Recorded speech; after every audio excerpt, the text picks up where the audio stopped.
Hi friends, welcome back to my channel Ajay talks. दोस्तों, आपने हाल ही में कम्युनिटी में एक फोटो देखी होगी जो मैंने पोस्ट की थी, जिसमें कि मैं हरियाणा के रेवाड़ी जिले के साइबर सेल में गया था और वहां साइबर कॉप से मुलाकात की थी। तो उसी फोटो में आपने देखा होगा कि मेरे हाथ में एक कागज है। दरअसल ये कागज किस चीज का है, इसके बारे में आज हम डिस्कस करने वाले हैं। तो जो रेवाड़ी की साइबर सेल है, उनके जो कॉप्स ने वहां पर आने वाले ज्यादातर जो मामले हैं, उनके जो अलग अलग टाइप्स होते हैं, अलग अलग प्रकार होते हैं, कौन से मामले सबसे ज्यादा आते हैं, उसके ऊपर एक रिपोर्ट तैयार की है। और ये रिपोर्ट वही है जो मेरे हाथ में है। इसमें बताया गया है कि किस तरह के फ्रॉड्स ज्यादा से ज्यादा रिपोर्ट हो रहे हैं आज के समय में। देखो, समय के साथ साथ, तकनीकी के साथ साथ चीजें बदलती जा रही हैं और अवेयरनेस की कमी होने की वजह से और लोगों में लालच होने की वजह से, तो अवेयरनेस की कमी और लालच, ये दो मुख्य कारण होते हैं किसी के भी ठगे जाने के, ठीक है ना। और सबसे इंपॉर्टेंट क्या है कि जो स्कैमर्स हैं वो आज की जो उन्नत तकनीकी है उसका बहुत बेहतर इस्तेमाल करते हैं, जिसकी वजह से वो आपको आसानी से ठग लेते हैं, क्योंकि आपके अंदर क्या है,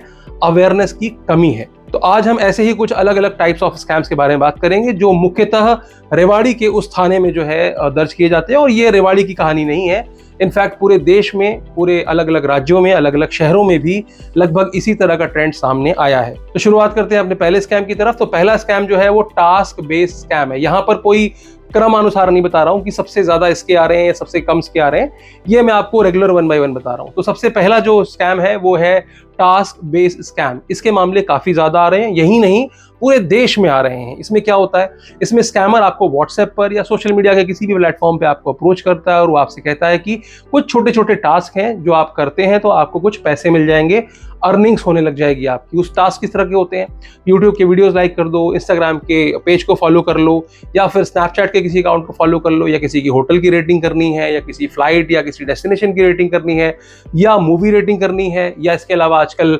रेस्टोरेंट और किसी डिश को भी रेटिंग करने के लिए आपको कहा जाता है। साथ ही बहुत सारे ई कॉमर्स पोर्टल के नाम पर भी वो आपको ठगने का प्रयास करते हैं। वो कहते हैं कि आप इस ई कॉमर्स प्लेटफॉर्म से हम बात कर रहे हैं, आपको इस प्रोडक्ट को ऐड करना है अपने कार्ट में और उसको लाइक करना है, और लाइक करके हमको स्क्रीनशॉट भेजना है, और उसके एवज में हम आपको कुछ पैसे दे देंगे। और वो पैसे जो आपको शुरुआती दौर में दिए जाते हैं वो भी किसी विक्टिम के द्वारा आते हैं, वो भी किसी अपराध में लिप्त अकाउंट से आते हैं, जिसकी वजह से बाद में आपको अकाउंट फ्रीज का सामना करना पड़ता है। तो यहाँ पर क्या है, वो आपको शुरुआत में पैसे दे देते हैं, आपके मन में लालच आ जाता है और आप क्या करते हो, बाद में वो आपको कुछ इन्वेस्टमेंट स्कीम्स दिखाते हैं। आपको टेलीग्राम के अलग अलग ग्रुप्स में ले जाया जाता है और वहां पर जो दूसरे मेंबर्स होते हैं, जो कि उनके ही मेंबर्स होते हैं, वो आपको एक बड़ी बड़ी स्क्रीनशॉट दिखाते हैं, मेरा जितना प्रॉफिट हो गया उतना प्रॉफिट हो गया, और आप उसके झांसे में आकर के वहां पर इन्वेस्टमेंट करने लग जाते हो। तो ये सबसे ज्यादा चलने वाला स्कैम है और यहाँ पर बड़ी बड़ी राशि लोगों ने खोई है। 2-2 करोड़ रुपए तक अखबारों में रिपोर्ट हुए हैं। हालांकि मैं रेवाड़ी की बात नहीं कर रहा हूं, मैं ओवरऑल बात कर रहा हूं कि 2-2 करोड़ रुपए तक लोगों ने इस टास्क बेस्ड स्कैम में जो है गवाए हैं। इसलिए आपको क्या करना है, इस लालच से दूर रहना है, क्योंकि यहाँ पर लालच का प्रयोग किया गया है, ना इनसे पैसे लेने हैं और ना ही इनको कोई पैसा देना है। अब हम दूसरे स्कैम की तरफ चलते हैं, सेक्सटॉर्शन। सेक्सटॉर्शन एक बहुत बड़ा स्कैम चल रहा है इस समय। इसमें क्या होता है, अचानक से आपको व्हाट्सएप पर, फेसबुक पर, इंस्टाग्राम पे, अगेन सोशल मीडिया का इस्तेमाल किया गया है, आपको किसी महिला का मैसेज आता है कि क्या आप फ्री हैं, क्या आप अकेले हैं, वगैरह वगैरह, और आपसे कहा जाता है कि क्यों ना हम वीडियो कॉल पे बात करें। आपको अचानक से व्हाट्सएप पर या फेसबुक पर एक वीडियो कॉल आनी शुरू हो जाती है, आपको कुछ पता नहीं चलता, आप वीडियो कॉल एक्सेप्ट कर लेते हो। सामने से क्या होता है, कुछ न्यूडिटी वाले वीडियो चलते हैं, या फिर कोई महिला है वो अपने वस्त्र उतार रही है, और ये सारी चीजें जो है रिकॉर्ड हो रही होती हैं। जैसा कि आप जानते हैं कि जब हम कोई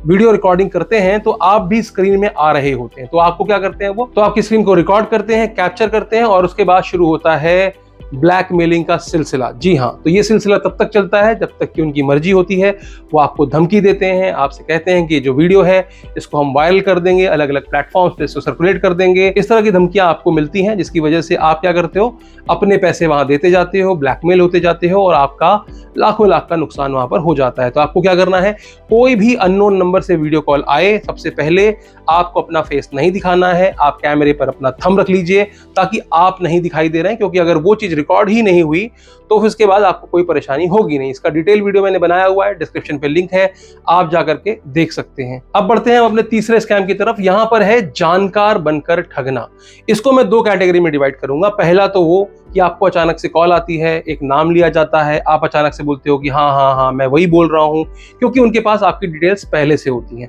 फिर वो कहते हैं गेस करो मैं कौन बोल रहा हूँ, आप पहचान नहीं पाते, फिर अचानक से आप कोई नाम बता देते हैं, फिर वो आदमी वही बन जाता है। फिर आपसे कहता है कि मुझे कुछ पेमेंट वापस करनी है आपके बेटे को या जो भी है, तो आप अपना अकाउंट नंबर दे दीजिए। वो आपको कुछ पेमेंट का स्क्रीनशॉट भेजते हैं कि मैंने पेमेंट दे दी है। फिर दूसरी बार कॉल आता है, वो कहता है सॉरी भाई साहब, मैंने गलत आदमी को भेज दी है, आप मेरे जानकार नहीं हो, वो गलती से आपको फोन लग गया था, तो ये पैसे मेरे वापस कर दो। तो आप क्या करते हो, आप सीधे साधे आदमी, आप सोचते हो यार सही बात है, किसी गलत आदमी के पैसे मेरे पास आ गए हैं, तो बिना अकाउंट चेक किए हुए ही वो आप वापस कर देते हो उसको। एक्चुअल में आपको कोई पैसा आया नहीं होता, वो एक फर्जी स्क्रीनशॉट, एक फर्जी एसएमएस आपको भेजते हैं, जिसमें कि वो प्रॉपर हूबहू बैंकिंग का लगता है। ऐसा लगता है जैसे कि बैंक से कोई क्रेडिट का मैसेज आया हुआ है। तो यहाँ पर क्या है, बचने का तरीका यही है कि आपको क्या करना है, सबसे पहले आपको अपना बैंक अकाउंट चेक करना है और उस बंदे का भी बैकग्राउंड चेक करना है। यानी कि जहां पर भी कोई ट्रांजैक्शन की बात हो तो तुरंत आपको अलर्ट हो जाना है, सतर्क हो जाना है, पूरी जानकारी लेना है, जब तक कि आप श्योर नहीं हो कि वो बंदा वही है, वही जानकार है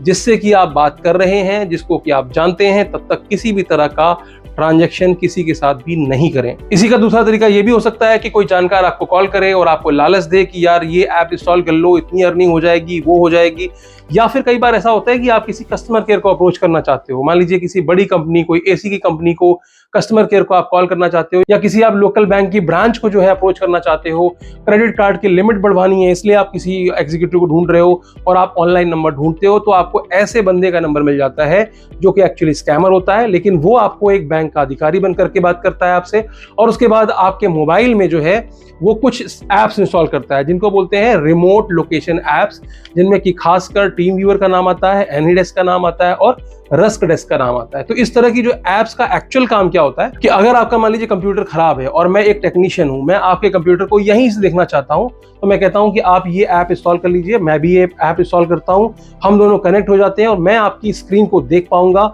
और मैं आपको इंस्ट्रक्ट कर पाऊंगा फोन पे कि आपको क्या करना है ताकि आपका कंप्यूटर सही हो जाए, या कोई सॉफ्टवेयर इंस्टॉल करना है, या कुछ भी ऐसी तकनीकी आपको सहायता देनी है, उसके लिए इन एप्स का डिजाइन किया गया था। लेकिन स्कैमर क्या करते हैं, वो आपको धोखे से, कोई लालच दे करके या कुछ भी, या तकनीकी सहायता के नाम पर, या जैसे आप बोलते हो कि मुझे क्रेडिट कार्ड की लिमिट बढ़वानी है, तो वो आपसे कहेंगे कि आप ये ऐप इंस्टॉल कर लो, तो फिर मैं यहाँ से देख लेता हूँ, आपका अकाउंट आपके मोबाइल से एक्सेस हो जाएगा, और वहां पर आप एक्सेस करते हो, ओटीपी आपके पास आती है, और वहां पर स्कैमर आपको फोन में एंगेज करता है, और जो उनका दूसरा बंदा होता है वो स्क्रीन पर आपके जो मोबाइल में जो भी कुछ चल रहा होता है, जो भी, बिकॉज आपने रिमोट लोकेशन एक्सेस दे रखा है, तो आपके मोबाइल में जो ओटीपी आती है वो भी स्कैमर पढ़ रहा होता है और आप फोन पर एंगेज होते हो। तो यहाँ पर क्या होता है, आपको बचना है किसी भी तरह के एपीके को, किसी भी तरह के अननोन ऐप को, या किसी भी तरह के ये जो रिमोट लोकेशन एक्सेस वाले ऐप्स होते हैं, इनको इंस्टॉल नहीं करना है जब तक कि आपको इनका सही इस्तेमाल ना पता हो। तो अब बढ़ते हैं अगले स्कैम की तरफ। अगला स्कैम जो है वो फेसबुक और व्हाट्सएप के माध्यम से ठगी करना दोस्त बनकर के। यहाँ पर क्या होता है कि जो स्कैमर्स होते हैं वो आपकी प्रोफाइल जैसा ही फेसबुक पर एक प्रोफाइल बनाते हैं, आपके ही नाम पर आपके दोस्तों को इनविटेशन भेजते हैं, आपके दोस्त ये समझ करके इनविटेशन एक्सेप्ट कर लेते हैं कि वो आपका ही दूसरा अकाउंट हो सकता है। अब मान लीजिए कि आपके 1000 दोस्त हैं, उसमें से 4-5 दोस्तों ने आपके इनविटेशन को एक्सेप्ट कर लिया। फिर क्या होता है, जो 6वें 7वें बंदे को जो इनविटेशन दिखती है वो म्यूचुअल में और लोगों को देखता है, तो उसको ये विश्वास हो जाता है कि यार हो सकता है कि इस बंदे का पुराना अकाउंट जो है वो डिलीट हो गया हो या कुछ भी है, तो वो चेक किए बिना ही आप नए अकाउंट को एक्सेप्ट कर लेते हैं, और थोड़े दिन बाद वो आपसे किसी न किसी प्रॉब्लम को बता करके, किसी न किसी अपनी पीड़ा को बता करके कुछ पैसों की डिमांड करता है चैटिंग के माध्यम से, और अपना अकाउंट नंबर भेज करके आपसे कहता है कि मुझे 10,000 रुपये दे दो ताकि मेरे को, मम्मी की तबीयत खराब है, मैं 1 हफ्ते में वापस कर दूंगा, वगैरह वगैरह। तो यहाँ पर क्या करना है आपको, यहाँ पर आपको बहुत ज्यादा सतर्क रहना है। ऐसे बहुत सारे मामले सामने आ रहे हैं जहां पर इंस्टाग्राम पे भी ये खेल चलता है और व्हाट्सएप पे भी ये खेल चलता है। एक नया नंबर लिया, आपका डीपी लगाया, और किसी भी तरह से अगर आपके दोस्तों का उनके पास कॉन्टैक्ट लिस्ट है, तो आपको क्या करते हैं, वो अप्रोच करते हैं, मैसेज करते हैं, बोलते हैं मेरा दूसरा नंबर है यार, मैं बहुत ही मुश्किल में पड़ा हुआ हूँ, मेरी मदद कर दो, मुझे 500 दे दो, 1000 दे दो, 5000 दे दो। और ये रकम कई बार इतनी छोटी भी हो सकती है जिसमें कि आपको देने में बुरा भी ना लगे। तो अगर वो ऐसे 10 लोगों से रोज पैसा ले रहा है तो 5-5 हजार करके वो 50,000 रुपए तो आसानी से ले ही सकता है। तो यहाँ पर क्या करना है, आपको सतर्क रहना है कि इस तरह से कोई भी ट्रांजैक्शन आपको बिना जांचे परखे नहीं करनी है कि आप सही आदमी को कर रहे हैं या नहीं कर रहे हैं, ये हमेशा जांचना है किसी भी तरह का पैसा देने से पहले। अब हम बढ़ते हैं अगले स्कैम की तरफ। अगला स्कैम जो है वो वर्क फ्रॉम होम के नाम पर चलता है। दरअसल आजकल बहुत सारे एडवर्टीजमेंट आपने देखे होंगे नटराज पेंसिल के नाम पर, कि घर बैठे आप पेंसिल की पैकेजिंग कीजिए और ये आपका गृह उद्योग टाइप का है, या घर बैठे काम करने का ये काम है, या फिर आप अगरबत्ती बनाइए, मोमबत्ती बनाइए और हम आपको सारा मटेरियल प्रोवाइड करेंगे, आपको सिर्फ उसकी पैकेजिंग करनी है और उसके बाद आपका जो रेडी माल होगा वो भी हम खरीदने वाले हैं। इससे आपको महीने का इतना मुनाफा होगा, कई बार तो कैलकुलेशन लाखों तक पहुंच जाती है कि प्रतिदिन आप 5,000 रुपए कमाएंगे। तो इस तरह के आश्वासन के साथ में आपने तमाम एडवर्टीजमेंट फेसबुक पर, इंस्टाग्राम पर या और भी सोशल मीडिया प्लेटफॉर्म्स पर देखे होंगे, जो कि पूरी तरह से भ्रामक हैं, पूरी तरह से फ्रॉड है। क्योंकि इनिशियल लेवल पे वो इन्वेस्टमेंट के नाम पर आपसे 10 से 12,000 रुपए की डिमांड करते हैं, या ज्यादा की भी कर सकते हैं, जिसमें वो कहते हैं कि जितना भी अमाउंट आप दे रहे हैं उतने अमाउंट का माल हम आपको डिलीवर करेंगे, जिसको कि आपको पैकेजिंग करना है, पैकेजिंग करके हमको आप बेचेंगे तो हम आपको जो है इतने मुनाफे के साथ वो सारा पैसा वापस कर देंगे। तो यहाँ पर क्या करना है, इस तरह का कोई भी, मैं कह रहा हूं कोई भी इस तरह का जॉब नहीं होता कि आपको कोई पेंसिलें आपके घर में भेजेगा, और खासकर नटराज जैसी कंपनी, और पैकेजिंग के लिए सिर्फ आपको भेजेगा। मतलब एक फैक्ट्री उसकी है जहां वो पेंसिल बना रहा है। पेंसिल बनाने की अगर आप प्रक्रिया देखेंगे जाकर के, आप यूट्यूब पर जाकर सर्च कीजिएगा पेंसिल बनाने की प्रक्रिया क्या होती है, तो इतनी जटिल प्रक्रिया से गुजरने के बाद जब एक पेंसिल रेडी होती है तो सिर्फ उसको डिब्बे में डालने के लिए उसको ऐसे बंदे चाहिए जो बॉम्बे में बैठा हुआ है और पेंसिल आ रही है कलकत्ता से ट्रैवल होकर के आप तक पहुंचेगी, कि आप भाई साहब सिर्फ उसको डब्बे में पैक कर दो और पैक करके फिर से कुरियर करके हमको वापस करना। तो ये सरासर बेवकूफ़ी है, इसमें पढ़ने की बिल्कुल जरूरत नहीं है। एक भी रुपया यहाँ से आपको वापस नहीं मिलेगा और ना सामान आपको डिलीवर होगा। ये पूरी तरह से फ्रॉड है, तो ऐसे फ्रॉड से आपको बचना है। अब हम बढ़ते हैं अगले स्कैम की तरफ। ये है ईमेल फिशिंग स्कैम। फिशिंग मतलब मछली मारना। तो इस तरह से ये कहा जा सकता है कि आपको एक मछली समझ के आपका शिकार किया जाता है। ये भी तकनीकी का उपयोग करके होता है। इसमें क्या होता है कि आपको एक ईमेल आती है और वो ईमेल ऐसी लगती है जैसे कि वाकई में वो किसी सोशल मीडिया साइट की हो, या किसी बैंकिंग प्लेटफॉर्म की हो, या कोई भी और अन्य, आधार कार्ड हो सकता है, पैन कार्ड हो सकता है, इनकम टैक्स हो सकता है, उनके जैसे डोमेन से, मिलते जुलते डोमेन से एक फिशिंग का शिकार आपको बनाया जाता है। यानी कि आपको एक मेल आती है और उसमें एक स्टेट ऑफ अर्जेंसी होती है। जैसे कि मान लीजिए फेसबुक का आपको एक मेल आया और कहा गया कि भैया आपका फेसबुक पेज में कुछ सस्पिशियस एक्टिविटी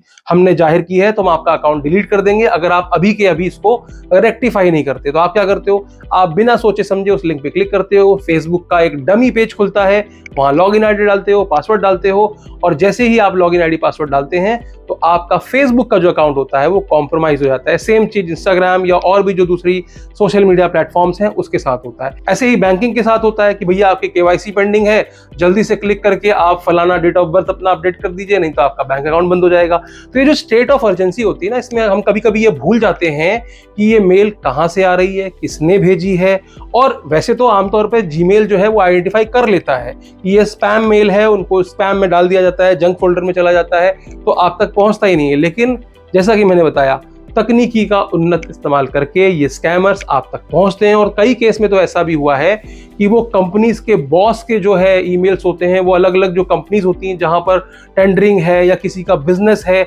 उनसे उन्होंने पेमेंट तक ले ली फिशिंग मेल करके। मतलब मान लीजिए मैं एक कंपनी का ओनर हूं और मैं किसी एक ब्रांड के साथ काम करता हूं या किसी भी एक दूसरी कंपनी के साथ, वेंडर के साथ काम करता हूं, तो फिशिंग मेल के द्वारा उस वेंडर से ये पेमेंट की डिमांड कर ली गई और पेमेंट पे भी कर दी गई, और पेमेंट चली गई किसी और को। ये बता दिया गया कि नहीं नहीं, हम तो अब ये जो अगली डिमांड है वो इस अकाउंट में पे कर देना, वगैरह वगैरह। वो सारी चीज मेल पे ही चल रही है, क्योंकि आमतौर पर होता है कि ज्यादातर जो कंपनीज में सारा काम होता है वो ईमेल पे ही चल रहा होता है आजकल। और बहुत सारे केसेस में ऐसा भी देखा है कि जब आप लिंक पर क्लिक करते हैं तो कोई ऐप इंस्टॉल हो जाता है या कोई एक सॉफ्टवेयर डाउनलोड हो जाता है, जिसको जैसे ही आप इंस्टॉल करते हैं वो मालवेयर भी हो सकता है, ट्रोजन भी हो सकता है, आप रैंसमवेयर का भी शिकार हो सकते हैं, क्योंकि आपका जो लैपटॉप होता है, जो कंप्यूटर होता है, उसके डेटा को कॉम्प्रोमाइज कर लिया जाता है और आपसे एक रैंसमवेयर मांगा जाता है, यानी कि आपसे एक फिरौती मांगी जाती है। इन तमाम चीजों से बचने के लिए आपको क्या करना है, सिर्फ एक सावधानी रखनी है कि कोई भी ईमेल आती है उसका पहले ऑथेंटिकेशन देखना है, उसका पहले सोर्स देखना है,